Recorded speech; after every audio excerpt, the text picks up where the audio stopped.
Hi all and welcome back to school after spring break. I know things are looking a little bit different and I hope that this online schooling is working for you all. This will be day 2 for you guys, but let me tell you that I am really excited to actually start interacting with you guys again. It has kind of been a long 3 weeks. I spent a lot of time with my family, and I hope you guys did too during this 3 weeks. And I'm also sure that you guys spent some time working on some different projects or helping out on the farm or the ranch or going and working for somebody else. And I'm sure many of you are getting ready to go help with some brandings. Whatever your project may be, I hope that you've learned something from it and are ready to apply some of that knowledge to your actual classes that you have back here today. A couple of reminders. I would like to remind you guys to make sure that you do the attendance question that I have posted in our Google Classroom. That it's not because I want to make sure that you're watching my lectures when we want or on the dot. It's to make sure that you guys are still attending classes, are seeing the classwork that you need to, and making sure that you don't fall behind. So please make sure you do that.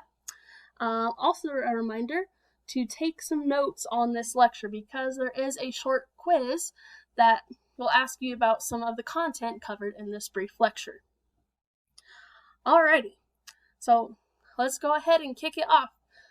Before we left for spring break, we touched a little bit on what ag business was and played a game called Life on the Farm that kind of simulated what being a business owner felt like. And we also kind of got started on developing some of your guys' SAEs, your supervised agricultural experiences. Those are some of your projects that you are doing outside of school that are related to agriculture that you are still learning valuable skills on. They're just not in class. And I'm a firm believer that everything you do or everything that you learn does not have to be learned in class. So right now I'm on your wonderful AUT login site. And you're going to say, oh great, the good old online record book. I promise you, after we talk a little bit about the content and I show you different ways on how it can be utilized, you're going to say, online record books, this is better than 4-H record books ever will be. I'm kidding, 4-H is great as well. So today's focus is to understand the importance of record keeping and apply it to our SAEs. In today's focus, we're going to look at the value of time. There's 2 different kinds of records that we can keep. One is a record of our time. The other is our record of finances. But right now, that would take a whole other lecture, so we're going to chunk this up. So let's go ahead and get this thing kicked off. So imagine it. You just won $10 million from the lottery. And you're thinking, all right, now I can launch that new business or I can go buy whatever I want and be successful at it. And the first question that people are going to ask you are, what are you going to spend it on? I know what I'd spend it on. Buy a new ranch, new truck, probably a couple of horses. And then, of course, I'd save the rest and evaluate my options. But the real question is should you spend that $10 million at all? Because statistics show that those people that actually win the lottery end up worse off than what they started off with.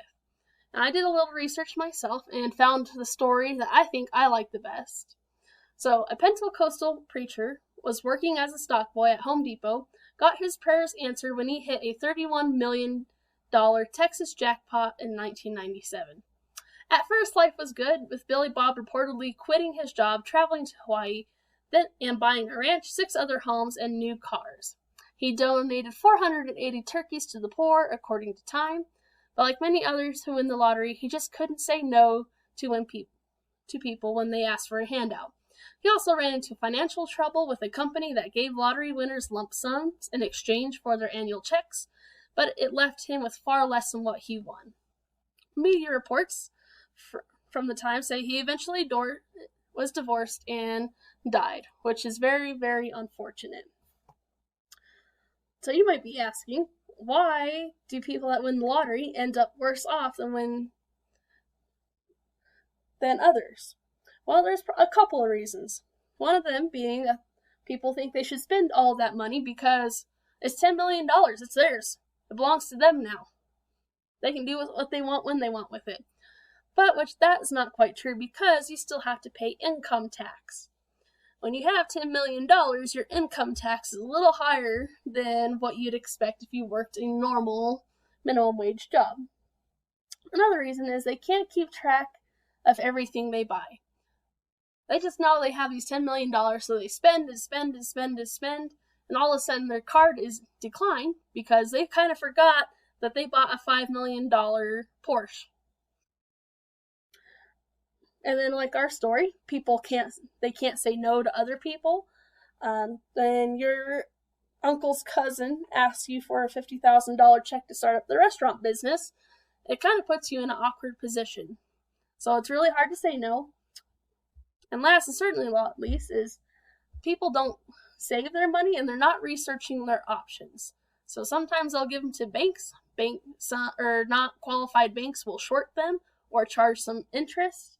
And it's really just not a good deal. But in preparation for you winning the lottery, and something that's probably going to be more likely for you guys, and preparing you for maybe owning your own business, we're going to take a look at 4 reasons why you should keep good records. Because it is really, really important. So reasons you should keep good records. Number 1. It provides the necessary financial records. Whether you are running a dairy farm or a mechanic shop, you need to have financial records. Financial records let you know how efficient you are you making any money. So these records will help show that if you are a rancher and you're buying 5 protein tubs a month and you're ending up buying a lot more and it's costing you a lot of money, maybe you switch over and say, well, maybe I could buy a pallet of protein tubs at the beginning of the year and save, about $200 than I would buying 5 protein tubs every month. So maybe that's a way you can get more efficient. But that's important because you need to be able to track how well your business is doing. Number 2, it is essential for the preparation of financial documents. So you'll need those receipts, those incomes, everything that you do in order to make those financial documents that will let you see how well your business is doing. So one of those documents is an income statement, which shows you your profit for the month or your loss for the month.